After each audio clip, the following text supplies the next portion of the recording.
Showtime. Here it is. Here it comes. Hello, everybody. Mr. President. Come on. Okay, thank you very much. This is big stuff. We appreciate you being here. Late last night and early today, at my direction, the United States Armed Forces conducted an extraordinary military operation in the capital of Venezuela. Overwhelming American military power, air, land, and sea, was used to launch a spectacular assault. And it was an assault like people have not seen since World War II. It was a force against a heavily fortified military fortress in the heart of Caracas to bring outlaw dictator Nicolas Maduro to justice. This was one of the most stunning, effective, and powerful displays of American military might and competence in American history. And if you think about it, we've done some other good ones, like the attack on Soleimani,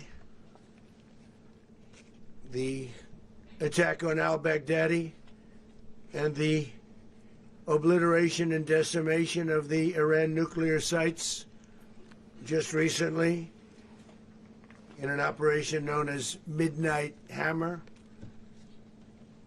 All perfectly executed and done. No nation in the world could achieve what America achieved yesterday, or frankly in just a short period of time. All Venezuelan military capacities were rendered powerless as the men and women of our military, working with U.S. law enforcement, successfully captured Maduro in the dead of night. It was dark. The lights of Caracas were largely turned off due to a certain expertise that we have. It was dark and it was deadly.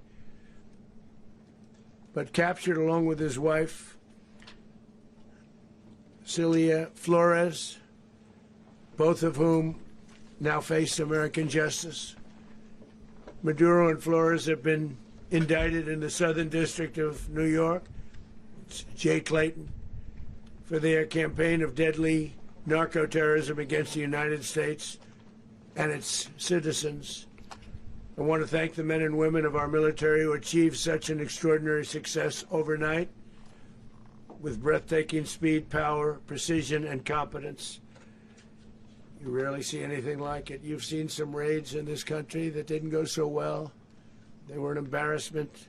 If you look back to Afghanistan, or if you look back to the Jimmy Carter days, they were different days. We're a respected country again, maybe like never before. These highly trained warriors, operating in collaboration with U.S. law enforcement, caught them in a very ready position. They were waiting for us. They knew we had many ships out in the sea, just sort of waiting. They knew we were coming. So they were in a ready, what's called a ready position. But they were completely overwhelmed and very quickly incapacitated. If you would have seen what I saw last night, you would have been very impressed. I'm not sure that you'll ever get to see it, but it was an incredible thing to see. Not a single American service member was killed, and not a single piece of American equipment was lost. We had many helicopters, many planes, many people involved in that fight. But think of that, not one piece of military equipment was lost, not one service member was, more importantly, killed. The United States military is the strongest and most fearsome military on the planet by far, with capabilities and skills our enemies can scarcely begin to imagine. We have the best equipment anywhere in the world. There's no equipment like what we have, and you see that even if you just look at the boats. You know, we've knocked out 97% of the drugs coming in by sea. 90%. Each boat kills 25, on average, 25,000 people. We knocked out 97%. And those drugs mostly come from a place called Venezuela. We're going to run the country until such time as we can do a safe, proper, and judicious transition. So we don't want to be involved with having somebody else get in and we have the same situation that we had for the last long period of years. So we are going to run the country until such time as we can do a safe, proper, and judicious transition. And it has to be judicious because that's what we're all about. We want peace, liberty, and justice for the great people of Venezuela, and that includes many from Venezuela that are now living in the United States and want to go back to their country. It's their homeland. We can't take a chance that somebody else takes over Venezuela that doesn't have the good of the Venezuelan people in mind. We've had decades of that. We're not going to let that happen. We're there now, and what people don't understand, but they understand as I say this, we're there now, but we're going to stay until such time as the proper transition can take place. So we're going to stay until such time as we're going to run it, essentially, until such time as a proper transition can take place. As everyone knows, the oil business in Venezuela has been a bust, a total bust, for a long period of time. They were pumping almost nothing by comparison to what they could have been pumping and what could have taken place. We're going to have our very large United States oil companies, the biggest anywhere in the world, go in, spend billions of dollars, fix the badly broken infrastructure, the oil infrastructure, and start making money for the country. And we are ready to stage a second and much larger attack if we need to do so. So we were prepared to do a second wave if we needed to do so. We actually assumed that a second wave would be necessary, but now it's probably not. The first wave, if you'd like to call it that, the first attack was so successful, we probably don't have to do a second, but we're prepared to do a second wave, a much bigger wave, actually. This was pinpoint, but we have a much bigger wave that probably won't have to do. This partnership of Venezuela with the United States of America, a country that everybody wants to be involved with because of what we were able to do and accomplish, will make the people of Venezuela rich, independent, and safe. And it will also make the many, many people from Venezuela that are living in the United States extremely happy. They suffered. They suffered. So much was taken from them. They're not going to suffer anymore. The illegitimate dictator Maduro was the kingpin of a vast criminal network responsible for trafficking colossal amounts of deadly and illicit drugs into the United States. As alleged in the indictment, he personally oversaw the vicious cartel known as Cartel de las Solas, which flooded our nation with lethal poison responsible for the deaths of countless Americans, the many, many Americans. Hundreds of thousands over the years of Americans died because of him. Maduro and his wife will soon face the full might of American justice and stand trial on American soil. Right now they're on a ship. They'll be heading to, ultimately, New York, and then a decision will be made, I assume, between New York and Miami or Florida. But we have people where the overwhelming evidence of their crimes will be presented in a court of law. And I've seen it. I've seen what we have. It's both horrible and breathtaking that something like this could have been allowed to take place. For many years after his term as president of Venezuela expired, Maduro remained in power and waged a ceaseless campaign of violence, terror, and subversion against the United States of America, threatening not only our people, but the stability of the entire region. And you all saw it. In addition to trafficking gigantic amounts of illegal drugs that inflicted untold suffering and human destruction all over the country, all over in particular the United States, Maduro sent savage and murderous gangs, including the bloodthirsty prison gang, Tren de Aragua, to terrorize American communities nationwide, and he did indeed. They were in Colorado. They took over apartment complexes. They cut the fingers off people if they called police. They were brutal, but they're not so brutal now. And I just have to congratulate our military, Pete and everybody, and our National Guard, because the job that they've done, whether it's in Washington, D.C., where we have a totally safe city, where it was one of the most unsafe cities anywhere in the world, frankly, and now we have no crime in Washington, D.C. We haven't had a killing. We had the terrorist attack a few weeks ago. A little bit of a different kind of a threat, but we haven't had a killing in a long period of time, 6, 7 months. We used to have two, on average, 2 a week in Washington, our capital. We don't have that anymore. The restaurants are opening. Everyone's happy. They're walking their daughters. They're walking their children, their wives. They walk to restaurants. Restaurants are opening all over Washington, D.C. So I want to thank the National Guard. I want to thank our military. And I want to thank law enforcement. It's been amazing. And they should do it with more cities. We're doing it, as you know, and we're doing it in Memphis, Tennessee right now, and crime is down. We've just sort of started a few weeks ago, but crime is down now 77%.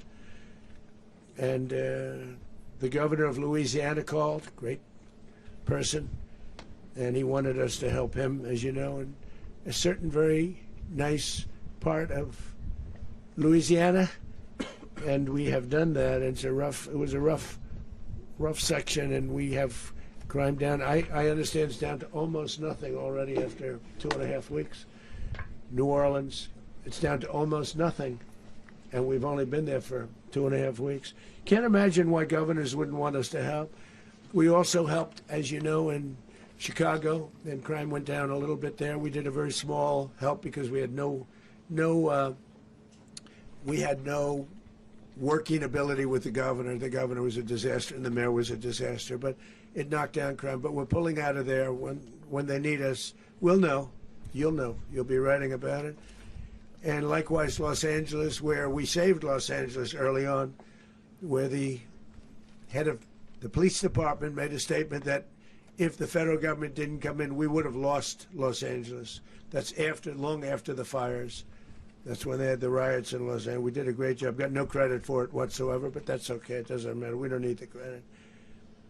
But we'll be pulling out when they need us. They'll call, or we'll go back if we have to. We'll go back.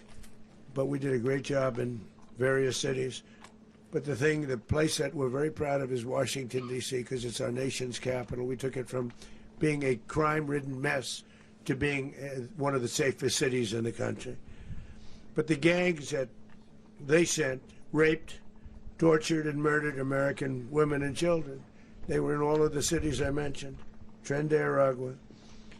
And they were sent by Maduro to terrorize our people, and now Maduro will never again be able to threaten an American citizen or anybody from Venezuela. There will no longer be threats.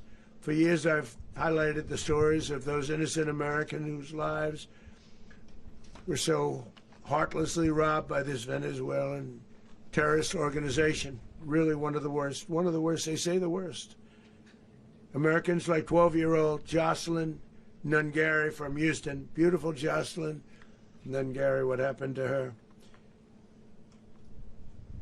They, as you know, they kidnapped, assaulted, and murdered by Tren de Aragua animals. They murdered Jocelyn and left her dead under the bridge. There was a bridge that will never be the same to so many people after seeing what happened.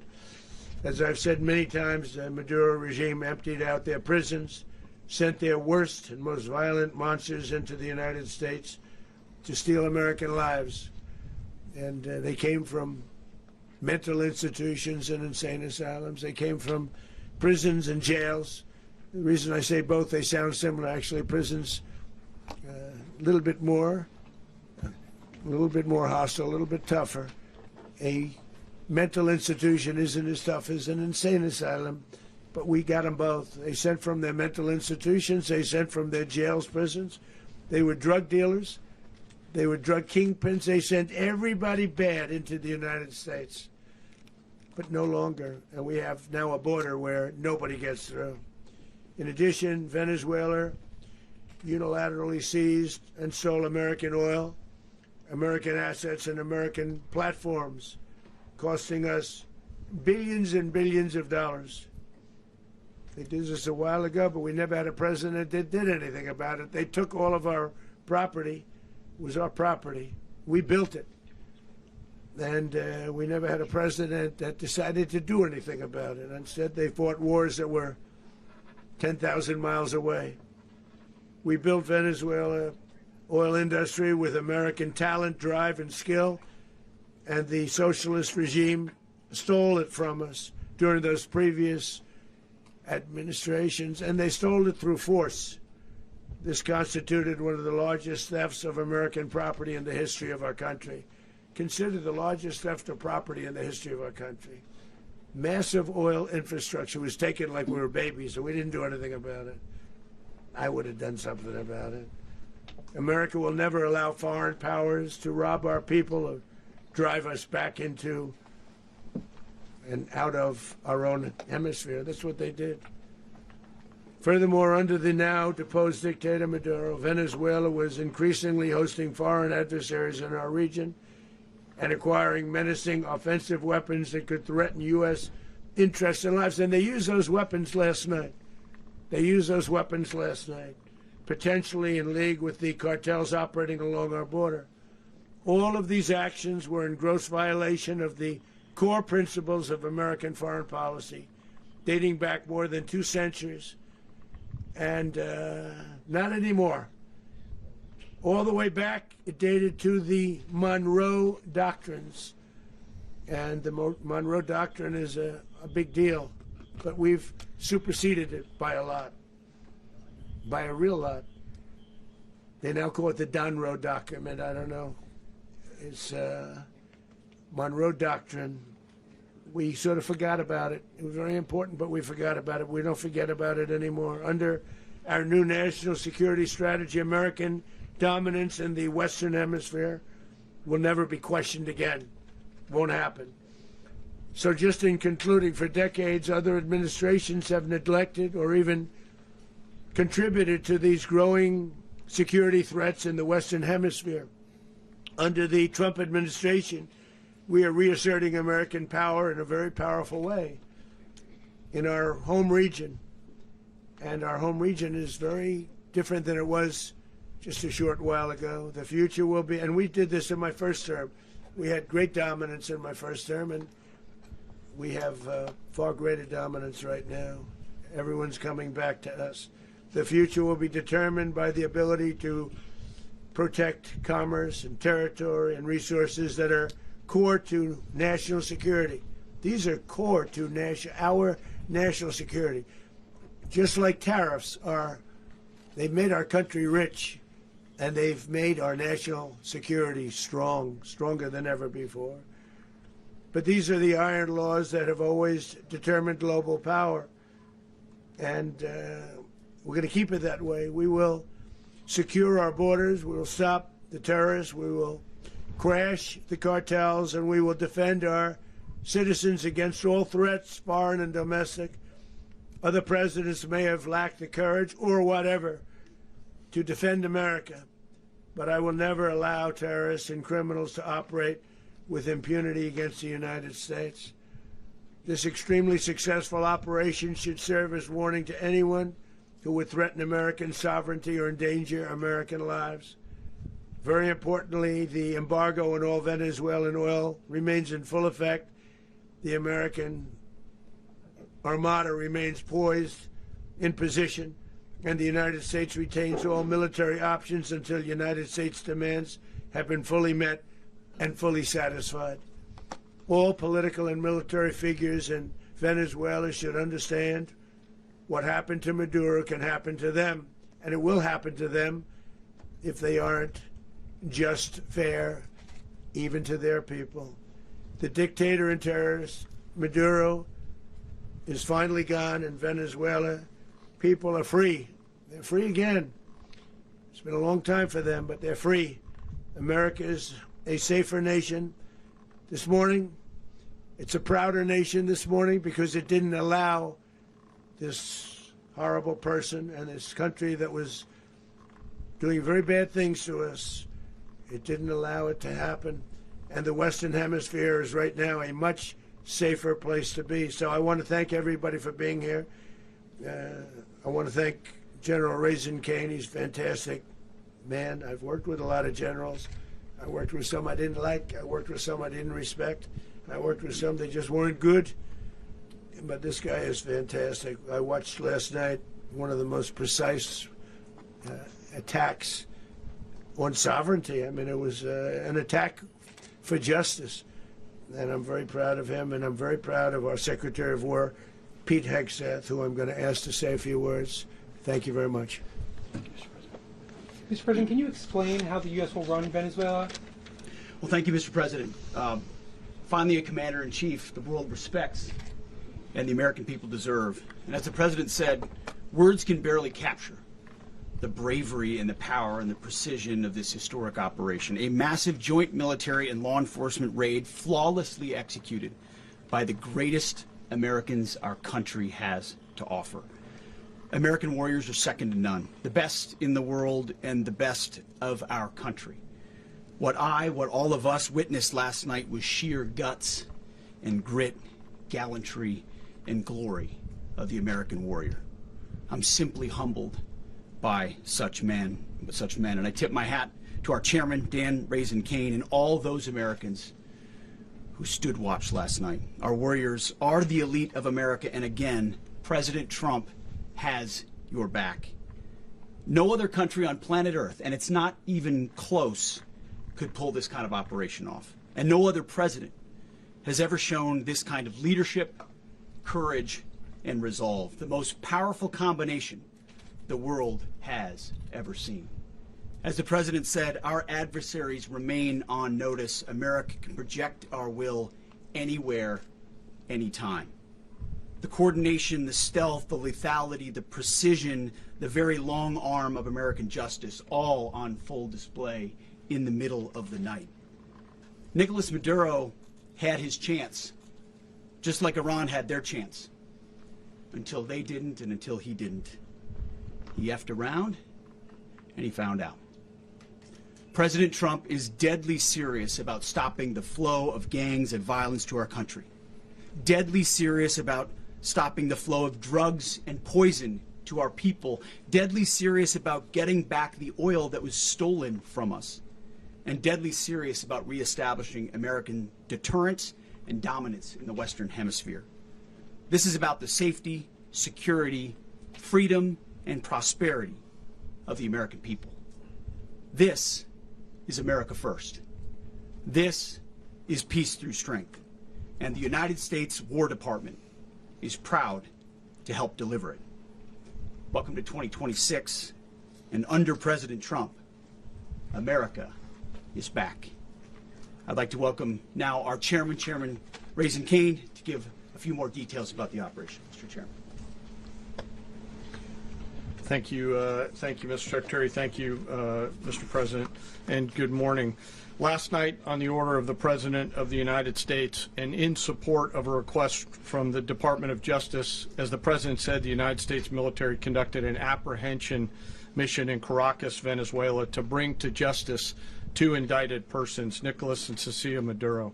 This operation, known as Operation Absolute Resolve, was discreet, precise, and conducted during the darkest hours of January 2nd and was the culmination of months of planning and rehearsal, an operation that, frankly, only the United States military could undertake. What I'd like to do this morning is talk to you through some of the preparation and the details without compromising any of our tactics, techniques, and procedures. There is always a chance that we'll be tasked to do this type of mission again. Our interagency work began months ago and built on decades of experience of integrating complex air, ground, space, and maritime operations. While the past 2 decades have honed the skills of our special operations forces, this particular mission required every component of our joint force, with soldiers, sailors, airmen, Marines, and Guardians working in unison with our intelligence agency partners and law enforcement teammates in an unprecedented operation.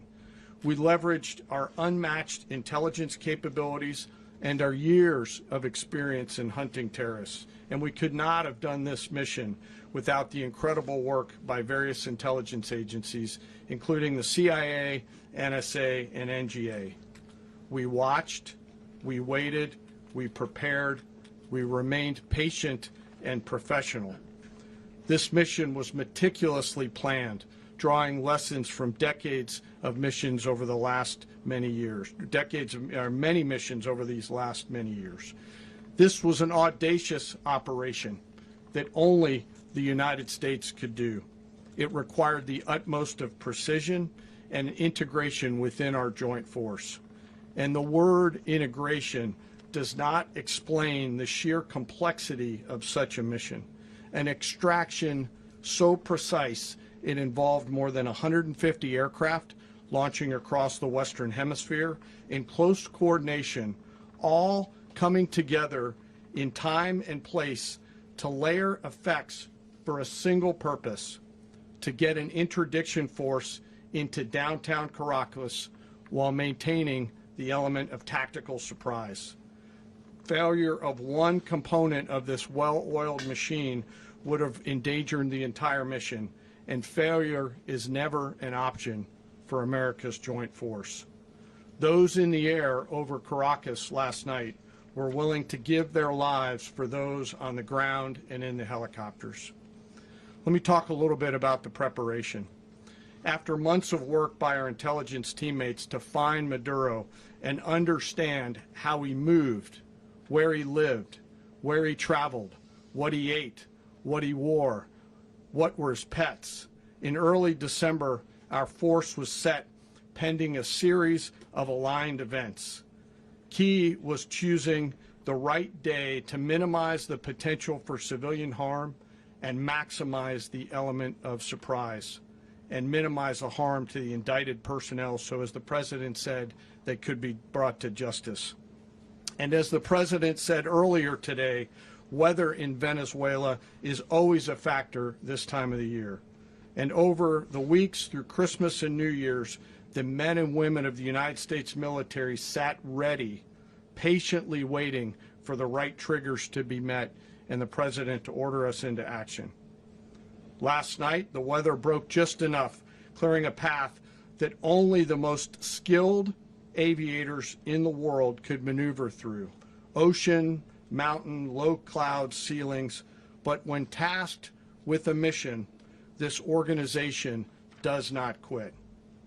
At 10:46 p.m. Eastern Time last night, the President ordered the United States military to move forward with this mission. He said to us, and we appreciate it, Mr. President, good luck and Godspeed. And those words were transmitted to the entire joint force. Over the course of the night, aircraft began launching from 20 different bases on land and sea across the Western Hemisphere. In total, more than 150 aircraft, bombers, fighters, intelligence, reconnaissance, surveillance, rotary wing were in the air last night.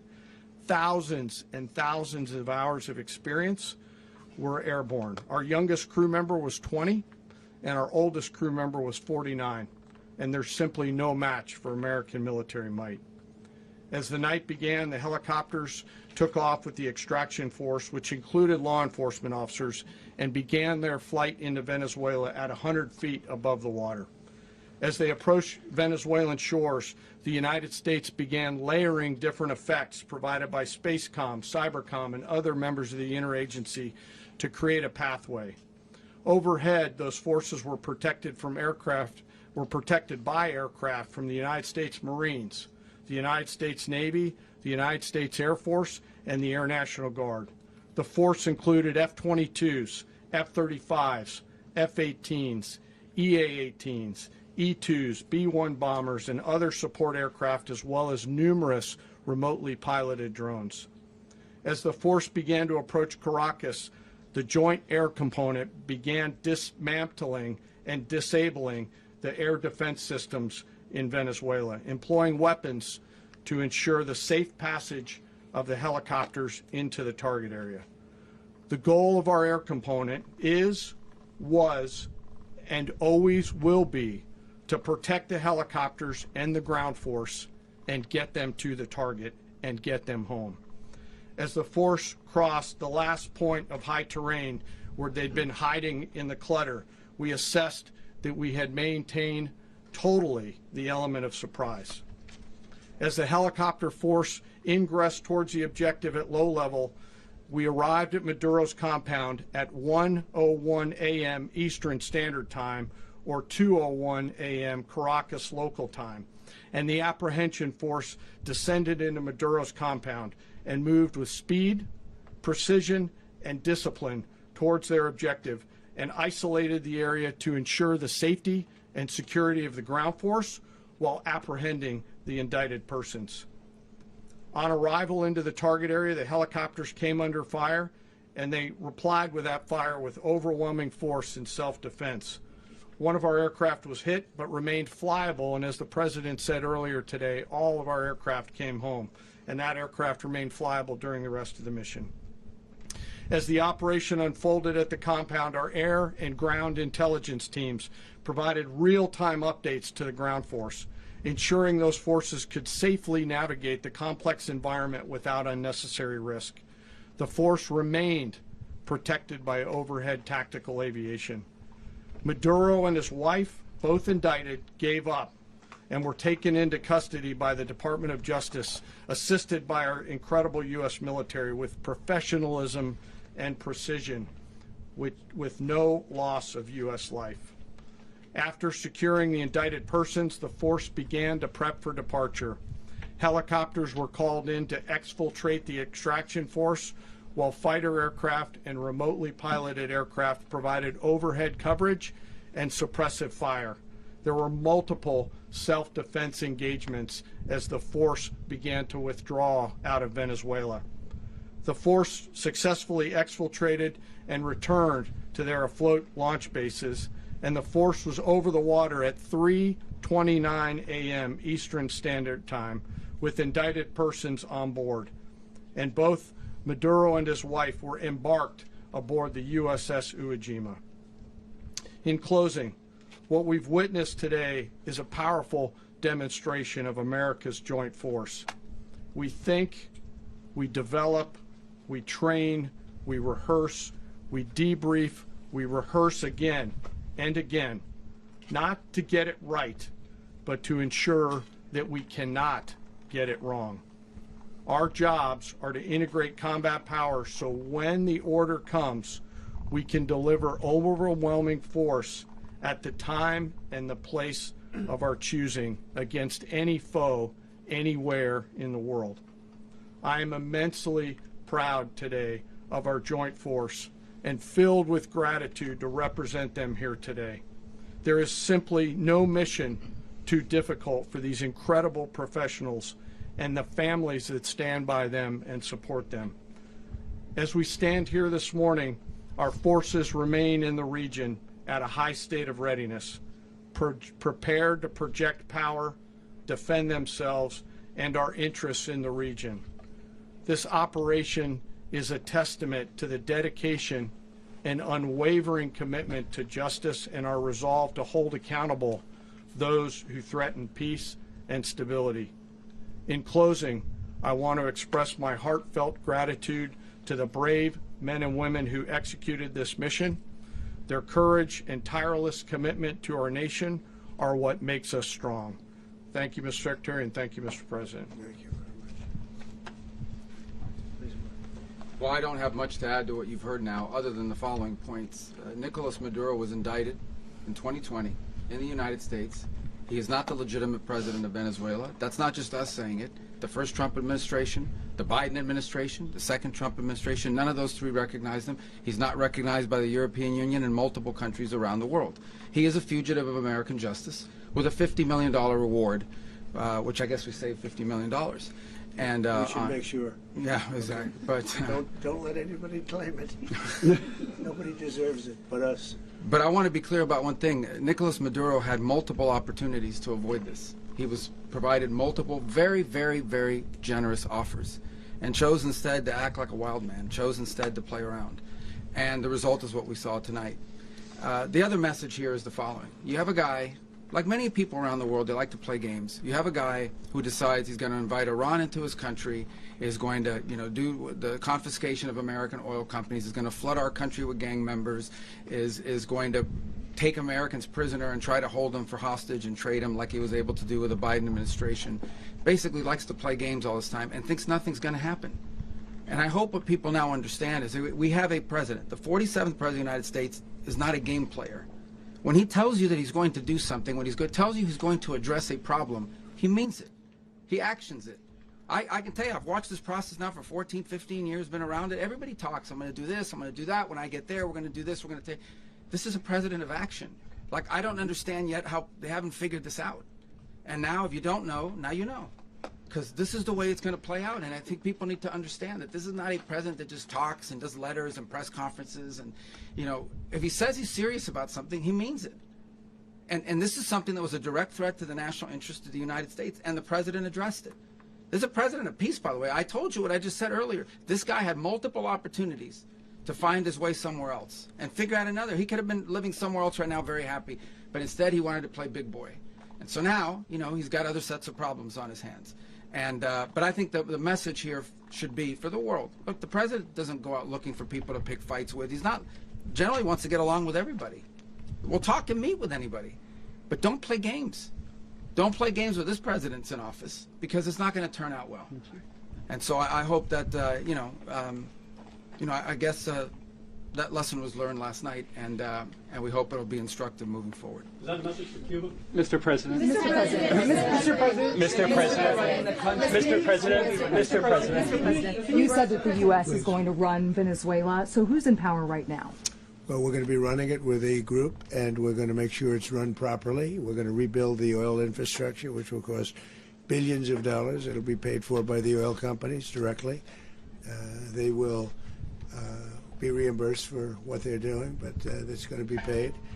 And we're going to get the oil flowing the way it should be. As you know, it was just a minor flow. It was actually a minor flow for what they have. But we're going to run it properly, and we're going to make sure the people of Venezuela are taken care of. We're going to make sure the people that were forced out of Venezuela by this thug are also taken care of. Mr. President. Does the U.S. running the country mean that U.S. troops will be on the ground? How will that work? Well, they always say boots on the ground. Oh, so we're not afraid of boots on the ground if we have to have. We had boots on the ground last night at a very high level, actually. We're not afraid of it. We don't mind saying it. But we're going to make sure that that country is run properly. We're not doing this in vain. This is a very dangerous attack. This is an attack that could have gone very, very badly. Could have gone very badly. We could have lost a lot of people last night. We could have lost a lot of dignity. We could have lost a lot of equipment. The equipment is less important, but we could have lost a lot. And we're going to make sure that this is proper. We're there now. We're ready to go again if we have to. We're going to run the country right. It's going to be run very judiciously, very fairly. It's going to make a lot of money. We're going to give money to the people. We're going to reimburse people that were taken advantage of. We're going to take care of everybody.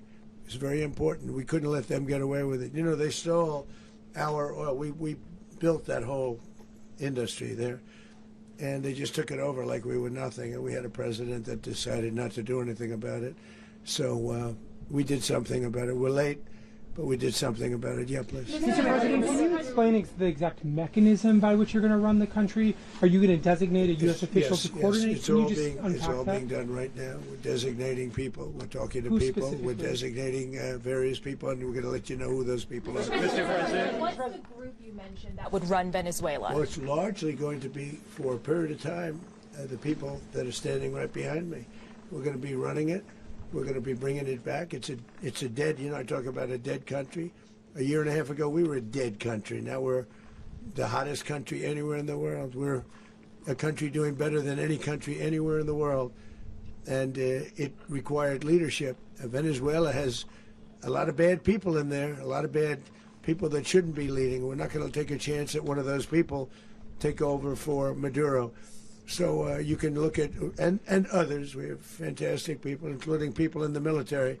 So we're going to have a group of people running it until such time as it can be put back on track, make a lot of money for the people, and give people a great way of life, and also reimbursement for people in our country that were forced out of Venezuela. Mr. President, Rubio would be.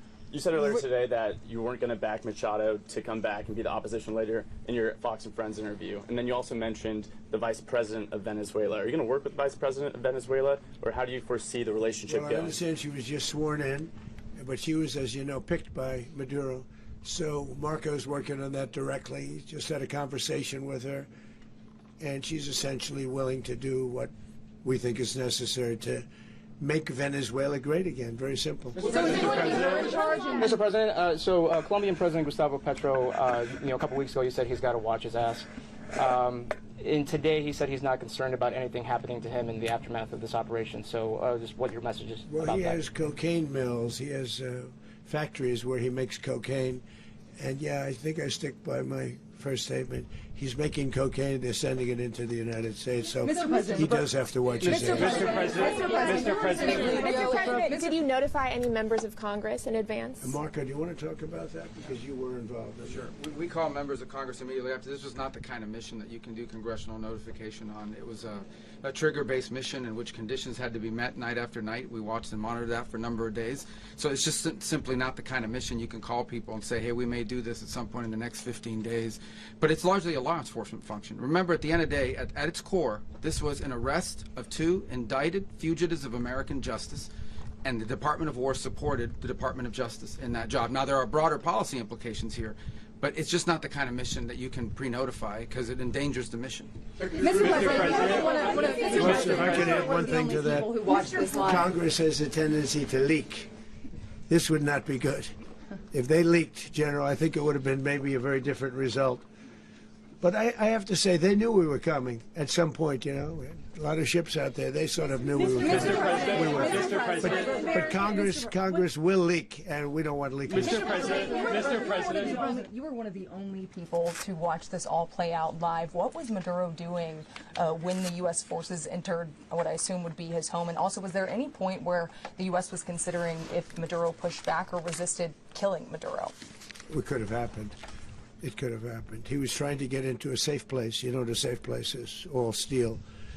And he wasn't able to make it to the door because our guys were so fast. They went through the opposition so fast. And there was a lot of opposition. People were wondering, do we get them by surprise? Sort of surprised, but they were waiting for something. It was a lot of opposition. There was a lot of gunfire. You saw some of it today.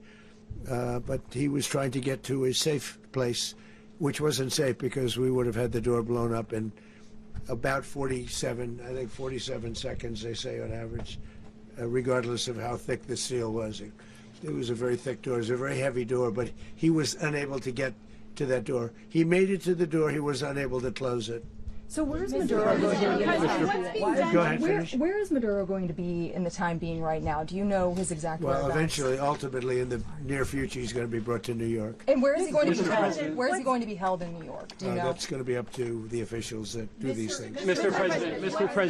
President, the U.S. has something of a mixed track record of ousting dictators without necessarily a plan for what comes afterwards. Not with Did me, that weigh on your decision Well, that's making? when we had different presidents, but with me, that's not true. With me, we've had a perfect track record of winning.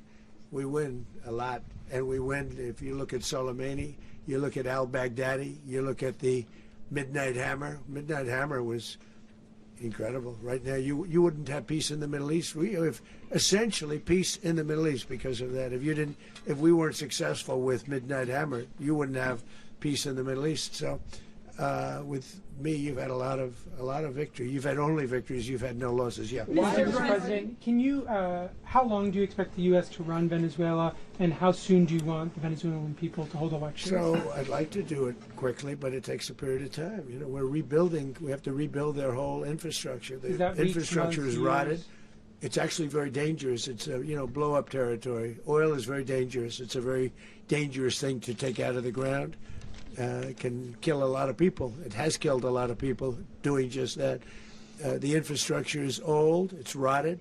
Much of it is stuff that we put there 25 years ago, and we're going to be replacing it. And we're going to take a lot of money out so that we can take care of the country. Are you saying that Secretary Rubio and Mr. President, China, Russia, and Iran have interests in Venezuela. How does this operation affect your relationships with them when it comes to the oil and drugs? In terms of China and Russia, Russia when we get things straightened out.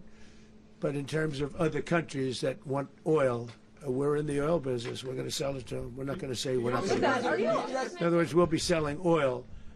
Probably in much larger doses because they couldn't produce very much because their infrastructure was so bad. So we'll be selling large amounts of oil to other countries, many of whom are using it now, but I would say many more will come. Are you saying that, Mr. President, are you saying that? Mr. President, thank you. What is your message to the people of Venezuela today? Of course, the civilian population specifically, they have a lot of questions. What is your message to the people of Venezuela? That you're going to have peace, justice. You're going to have some of the riches that you should have had for a long period of time. It was stolen from you. But you're going to have peace and you're going to have safety. You're going to have justice. You're going to have a country. You're going to have a real country. You're going to have potentially a great country. You know, if you go back 20 years, maybe even a little longer ago, that was a great country. And they destroyed it. Remember I said that if we lose this election, the United States will be Venezuela on steroids. That's what would have happened. Had we lost the election, the 2024 election, we suffered so badly when you look at the border from 2020. What they did, what Joe Biden administration did to our country should never be forgotten. But if we had to go through another year of that, we would be exactly where Venezuela was in terms. I used to say, if they win, we're going to be Venezuela on steroids, and that's what would have happened. President, thank you. Are you saying that Secretary Hegseth and Rubio are going to be running Venezuela, and will you be sending in U.S. military troops to provide? They're going to be a team that's working with the people of Venezuela to make sure that we have Venezuela right. Because for us to just leave, who's going to take over? I mean, there is nobody to take over. You have a vice president who's been appointed by Maduro. And right now she's the vice president, and she's, I guess, the president. She was sworn as president just a little while ago. She had a long conversation with Marco, and she said, we'll do whatever you need. I think she was quite gracious, but she really doesn't have a choice. We're going to have this done right. We're not going to just do this with Maduro, then leave like everybody else, leave and say, let it go to hell. If we just left, it has zero chance of ever coming back. We'll run it properly. We'll run it professionally. We'll have the greatest oil companies in the world go in and invest billions and billions of dollars and take out money, use that money in Venezuela. And the biggest beneficiary are going to be the people of Venezuela. And also, I can't stress this strongly enough, the people that got thrown out of Venezuela that are now in the United States, and frankly, some want to stay, and some probably want to go back. Yeah. So, Mr. President, what's being done to protect Americans in the country, and were any of the detained Americans Well, right now they're very last protected night? because nobody's going to mess with us. They're very protected. The people of, and we let them know that you better not touch one of them. Are you concerned that bad elements of the Maduro regime will remain in place? Well, we know who they are. We're on them, and they're acting much differently now than they would have acted 2 days ago. And what can you okay, say wait, about behind you, please. Mr. President, why is running a country in South America America first? Well, I think it is because we want to surround ourselves with good neighbors. We want to surround ourselves with stability. We want to surround ourselves with energy. We have tremendous energy in that country. It's very important that we protect it. We need that for ourselves. We need that for the world. And we want to make sure we can protect it. Yes, sir. Please, go ahead. Yeah, is there a message here for Cuba and Diaz-Canel? Well, Cuba is an interesting case. Cuba is, not doing very well right now. That system has not been a very good one for Cuba. The people there have suffered for many, many years. And I think Cuba is going to be something we'll end up talking about, because Cuba is a failing nation right now, very badly failing nation. And we want to help the people of, it's very similar in the sense that we want to help the people in Cuba, but we want to also help the people that were forced out of Cuba and living in this country. Do you want to say something about that, Marco, please? Well, I mean, I just gave you a statement a few minutes ago about, you know, when the president speaks, you should take him seriously. So suffice it to say, you know, Cuba is a disaster.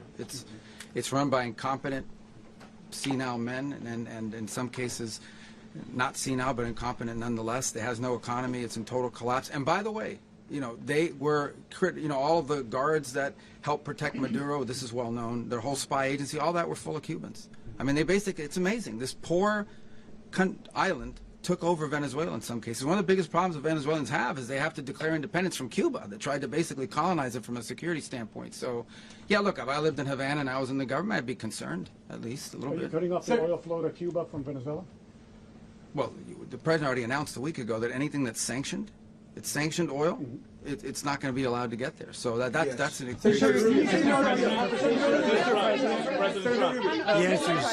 answer is yes. Mr. President, Is the U.S. aware of the location of opposition leader Machado, and have you been in contact with her? No, we haven't. No, we haven't. Mr.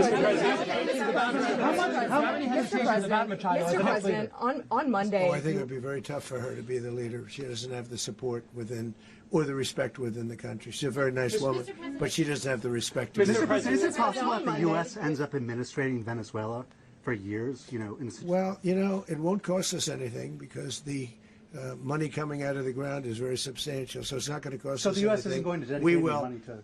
Well, we want safety there. We want to be surrounded by countries that aren't housing all of our enemies all over the world. That's what was happening, and you don't want to have that. But we're going to be rebuilding, and we're not spending money. The oil companies are going to go in. They're going to spend money. We're going to take back the oil that, frankly, we should have taken back a long time ago. A lot of money is coming out of the ground. We're going to get reimbursed for all of that. We're going to get reimbursed for everything that we spend. So it's going to be a very important. This is a very big evening that took place last night. We have to be surrounded by safe, secure countries. And we also have to have energy, very important. We have to have energy that's real energy, not where they're getting 4% and 5% of the energy out of the ground. You take a look, it was such a disaster. So what's going to happen with Venezuela, I think, over the next period of a year is going to be a great thing. And the people of Venezuela will be the biggest beneficiaries. Mr. President, U.S. military. Mr. President, thank you. What did you last speak to Maduro about when you spoke? And is the Well, US I don't want to get war into with the Venezuela? conversations, but I did have conversations with him, and I said, you got to surrender.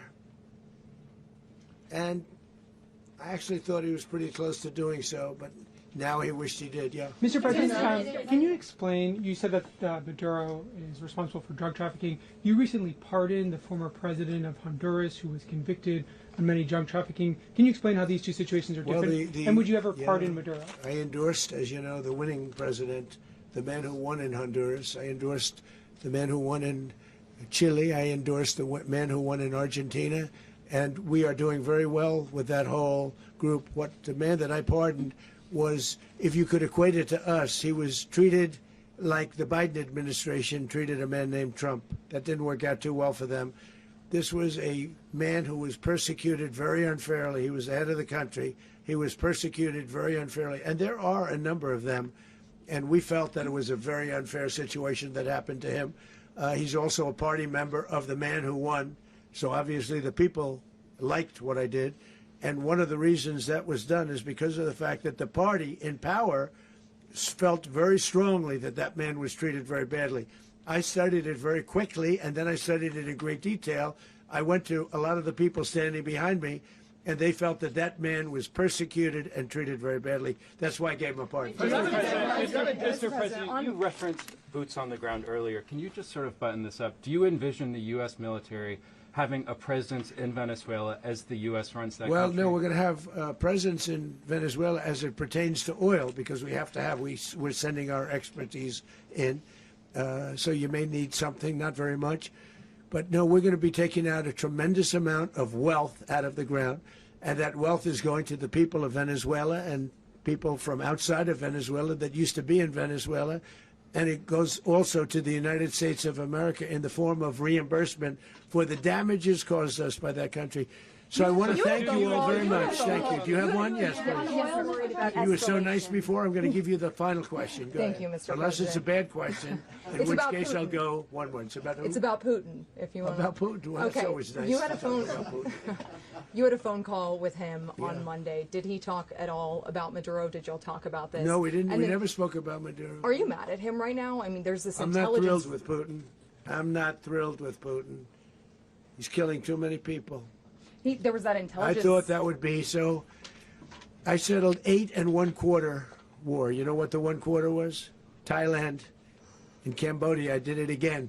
They broke out, and I did it in about 5 hours, and I settled it. I'm giving myself 1/4, so I'm up to now 8 1/4. In other words, I settled the war, but then they broke out. They had a pretty bad breakout over the last 4 days. I got them to go back to peace. So I only give 1/4. I thought the easiest one would be, one of the easier ones would be Russia, Ukraine. It's not. And they both have done some pretty bad things. And look, that's Biden's war. That's not my war. But I want to stop the lives. Did you see where last month, 30,000, it was 27,000 the month before. 30,000, mostly soldiers, were killed this last month. 30,000. I want to stop that. You know, I got NATO to pay 5% instead of the 2% that they weren't paying. They weren't paying 2, now they pay 5. And we send them a lot of munitions, we send them a lot of things, missiles and various other things, a lot. And they pay. The United States is not losing money. We're probably making money on that. It's the last thing I care about. I just want to stop all those people. We're losing 25, 30,000 human beings that come from 2 places that are very far away. But if I can stop, because it's something I've been pretty good at doing, deals, I guess. It's all a deal. Life is a big deal. But if I can stop that war and stop 30,000 young people, in addition to the fact that people are being killed in Kiev, people are being killed in other cities throughout, you know, a much smaller number, but they're being killed, viciously killed. So I'm not happy about it. I thought that would be something that would get solved. We have Mr. Witkoff here. I think that we're making progress, but that's a war that should have never happened. If I were president, it would have never happened. Putin says it. Everybody says it. If I were president, that would have never happened. But I inherited that war. That was Joe Biden, Zelensky, and Putin. I came into the situation, and it's a mess. And I will say this. I watched an operation last night that was so precise, that was so brilliant. I mean, it was incredible.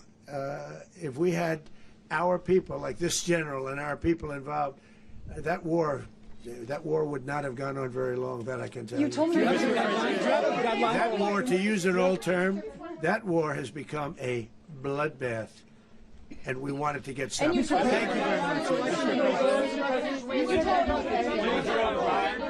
Are you concerned a rogue Venezuelan general can take over the country? Can you talk about your conversation with the vice president?